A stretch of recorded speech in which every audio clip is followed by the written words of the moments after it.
Shalom! Hoje eu quero falar sobre essa imagem. Eu recebi essa imagem no meu momento de oração no início desse mês de dezembro. Quando eu vi essa imagem, eu comecei a meditar no que ela significaria.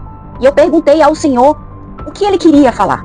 Esse anjo, eu olhava para o horizonte, como você mesmo está vendo nessa imagem, e eu olhava para o horizonte e de repente eu comecei a ver esse anjo em forma de homem, com essa grande armadura.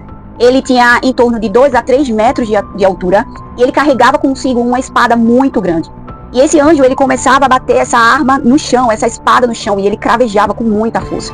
E eu percebia que na expressão do anjo, ele tinha muita fúria, mas ele ainda não estava executando aquilo que ele desejava, porque ele precisaria apenas de uma ordem de Deus para executar aquilo que Deus havia ordenado para ele.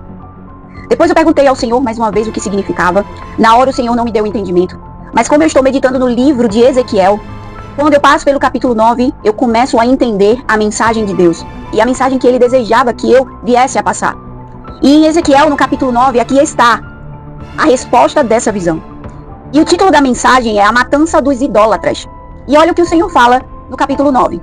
Então o Senhor disse em alta voz: tragam os homens escolhidos para castigar a cidade, digam-lhe que venham com suas armas de destruição.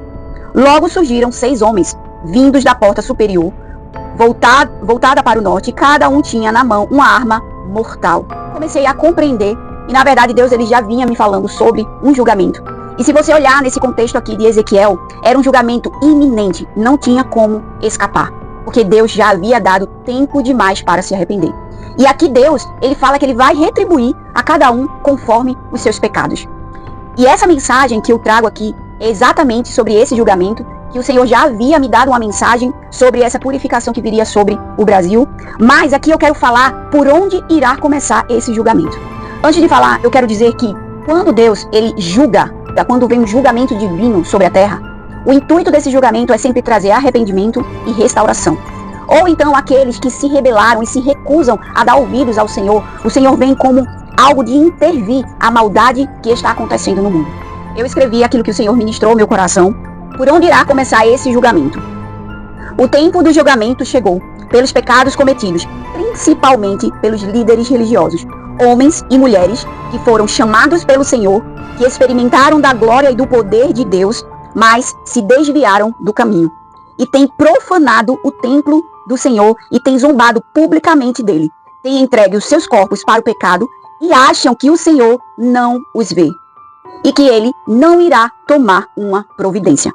Mas chegou o tempo do acerto de contas. Todos os seus pecados são detestáveis e cheiram mal. Assim diz o Senhor: eu retribuirei a cada um segundo o seu pecado, para que vejam que eu sou o Senhor. Esse julgamento é iminente, pois o Senhor já deu tempo demais para se arrepender. Mas desprezaram as suas advertências. O seu julgamento iminente começará do maior para o menor. Assim diz o Senhor. Você sabia que quando uma pessoa ela é escolhida por Deus para guiar o rebanho de Cristo, conduzir a ovelha de Cristo, mas esse líder, de alguma forma, ele se desvia do caminho, ele também pode e faz uma nação inteira se desviar do verdadeiro caminho.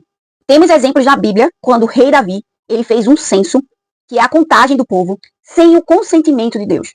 Foi achado no coração de Davi a vaidade, e isso desagradou a Deus. Por causa do pecado de Davi, o povo foi acometido com doenças, e eles começaram a sofrer por causa do pecado de Davi. Assim acontece também com aqueles líderes que profanam o altar do Senhor, que pecam. Ele faz com que todas as ovelhas do Senhor também sofram as consequências. Mas Deus, ele vem com esse julgamento para trazer intervenção. Ele vem com esse julgamento para trazer separação e para eliminar o mal do meio do povo. Em Ezequiel, no capítulo 9, versículo 3, aqui está falando que Deus, em meio ao julgamento, Deus, ele livra também aqueles que estão sofrendo pelo pecado desses líderes. E ele diz assim: então a glória de Deus de Israel levantou no meio dos querubins, onde havia estado, e se moveu para a entrada do templo. O Senhor chamou o homem vestido de linho, que carregava o estojo com material de escrever, e lhe disse: ande pelas ruas de Jerusalém e ponha um sinal na testa de todos que choram e gemem por causa dos pecados detestáveis cometidos em sua cidade. Aqui é uma prova de que aqueles que são fiéis à palavra do Senhor, aqueles que têm andado em obediência, guardado em seu coração e praticado os seus mandamentos, aqui o Senhor diz, ande pelas ruas de Jerusalém e ponha um sinal. Eu creio que nesse momento de julgamento divino, nós que verdadeiramente somos discípulos de Jesus, não precisamos temer. Porque quando Deus, ele ordena um julgamento, pode ter a certeza que ele livra os inocentes. Deus, ele sabe do coração de cada um. E ele sabe de onde arrancar o mal pela raiz. E agora você deve estar olhando para mim e pensando, nossa, essa é uma profeta do caos. Não, eu estou aqui para falar exatamente aquilo que Deus me manda falar. Muitas pessoas hoje, final de ano, dezembro, sempre estão desejando coisas, prosperidade, felicidade. Mas hoje eu quero dizer para esse grupo de pessoas que eu não vou te desejar felicidades e prosperidade quando existe desalinhamento com a palavra de Deus. Eu quero dizer a você, se você se encaixa com essa mensagem, que não vai nada bem com você. Não vai nada bem com você e Deus. Pois ele já vem te chamando muito a atenção. Ele já vem dado muita advertência. E agora chegou um tempo de julgamento iminente. E você não poderá escapar. Porque o Senhor já te deu tempo demais para se arrepender. Você tem profanado e tem envergonhado o seu santo nome. E por causa disso, pessoas, elas se desviam do caminho. Pessoas se recusam a ouvir a palavra do Evangelho. Pessoas se recusam a olhar para Cristo. E por causa disso, o julgamento do Senhor acontecerá sobre a sua vida, para que você saiba que Ele é o Senhor soberano e que Ele vê tudo e que nada escapa dos seus olhos.